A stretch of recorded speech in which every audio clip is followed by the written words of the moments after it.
Books, books. I like books. I'm gonna read them all. Hi readers, Chris here. Welcome to my channel where I review fantasy, Stephen King, all sorts of books, and today I'm going to be talking about Fourth Wing by Rebecca Yarros.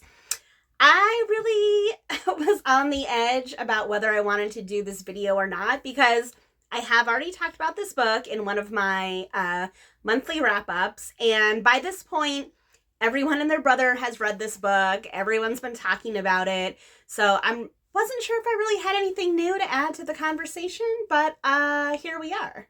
So what I've already said about this book, I'll just repeat it really quick in case there's anyone new here, is that overall I did really enjoy this one. It's got a really fun story. It's got some fun characters. It has a lot of good things going for it. However, I don't think that this book is perfect. Like, if I did a star rating, I would not give this book a 5 stars. This book is definitely not for everyone. So why is it so hyped up? Why is it so hyped up? This is something I've been thinking about a lot. Like, why this book? I mean, there's been books in the past that have been really hyped up, but I feel like this one in particular, like, really took the world by storm, and like it I don't know. So I'm gonna spew out a bunch of stuff that I've been thinking about in my head. So I don't know if this is more a review video as opposed to a discussion video, but buckle up and let me know what you think in the comments. So where I want to start is talking about this new adult genre. New adult is not a term that I had heard or was familiar with until the past year or two. And basically what it is at its basic level is it's YA books that have more cursing and more sex. And that's basically what this book is. If you take out the cursing and the sex in this book, it is a YA story, I think. I would not consider this adult fantasy if you took those things out. Why? The characters are younger, and a lot of the themes and tropes in here are very much about YA tropes. You have a young girl. She is struggling to succeed in finding her place in the world. She's literally in a war school. She is a younger person. She might be in her 20s, but she's still a young person. So therefore, to me, this is still like a young adult type fantasy.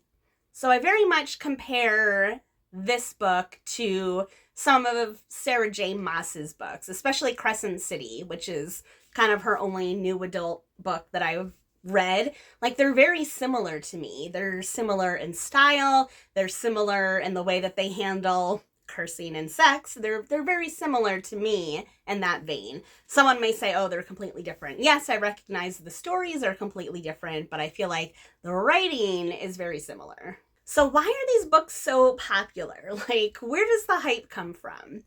I don't know. I don't have the answer, but I'm going to tell you what I think, what I hypothesize, and you can tell me if you think I'm completely off my rocker or if you agree. So Sarah J. Maas's Crescent City, and this book in particular, I would consider them edgy.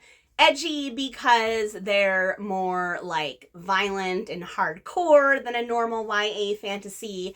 Again, the language is way more like, again, vulgar than a normal thing. You got people cursing left and right. And then the graphic sex scenes between the characters all make these books kind of edgy. So I feel like, when I look back to when I was younger, yeah, there is that part of younger people that want to be in the cool crowd. So because this book is like edgy in that way, I can definitely see why it's popular amongst younger readers. And when I say younger readers, I'm going to say like 30-ish and younger, because I'm a whole decade older than that now. So I don't think that this is for my age group, but I can see why it's so popular for younger readers because it does have that edginess to it.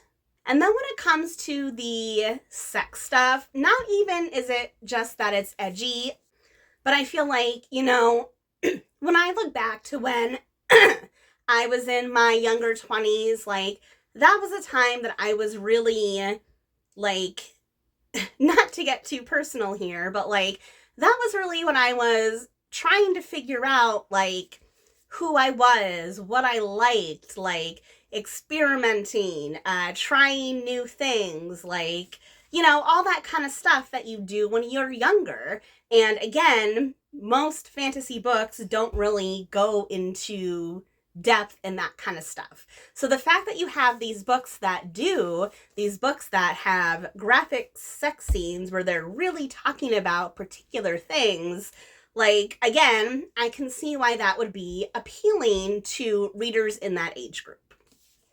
Now, again, I don't know. I really don't know here, because some of these sex scenes in this book are described in, like, for lack of a better term, I just have to say a vulgar way. I don't know how else to say it, because I read I shouldn't say a ton, but I've read many books that have sex in them. As many of you know, if you've been here for a while, I always take a steamy, smutty romance, and there's tons of sex in those books, but it's never vulgar. And what I mean by that is, like, the words that the author uses to describe these scenes are soft, where the words that are used to describe the sex scenes in this book are pornographic, basically. Like, I don't know how else to say it. Now, you could say that this one is maybe more accurate, and the books that I read are probably corny, but I like the corniness. That's just me. That is just me, though. So completely respect anyone that feels differently.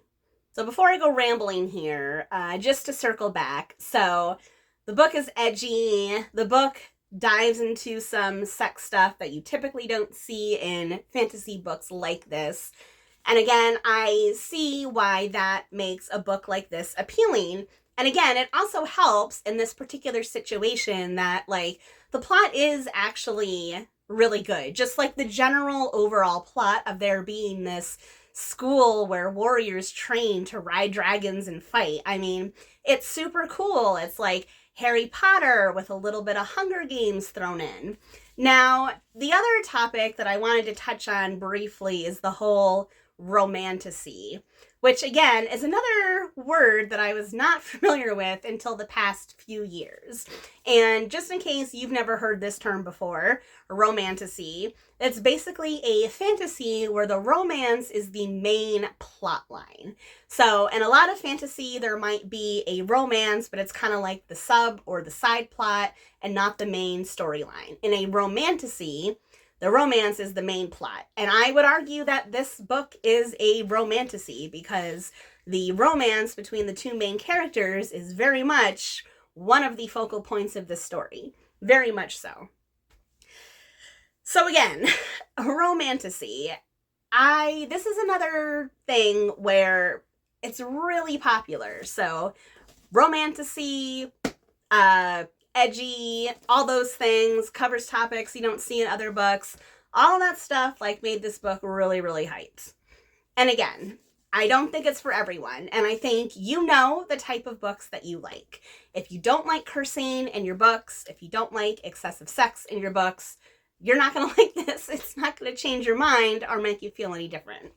But if you are someone that does like that stuff, you're going to love this. Like, it's a great story. It's got great stuff in it. Now that the hype for this book is over, I am starting to see some people come out and have some critiques on this book, which is always funny to me. I feel like that always happens. And the reason that happens is because the companies that put out books like this, they have whole departments that market this to you. Their job is to get you to buy this book. So they get it into the hands of influencers, of reviewers, of everyone they can to try and get the hype up so that you buy this book. And in the case of Fourth Wing, they really did their job, because this book and its sequel that just came out recently flew off the shelf. But do not get it wrong. Do not get it wrong. That is happening because it is someone's job to make sure that happens. So the next time you see a book that is hyped all over the place, I would just ask yourself to take a step back, maybe wait until the hype dies down and see what like real readers think about it. But again, I get it. I fell into the hype too. I ran out and got this book because of the FOMO and I wanted to read it. And I'm sure a lot of people did the same thing. So that's something I'm going to work on. Again, I kind of talked about this a little bit in my goals video. Like, I got to get over the FOMO. I got to just wait until like I see real people reading the book to see what they really think.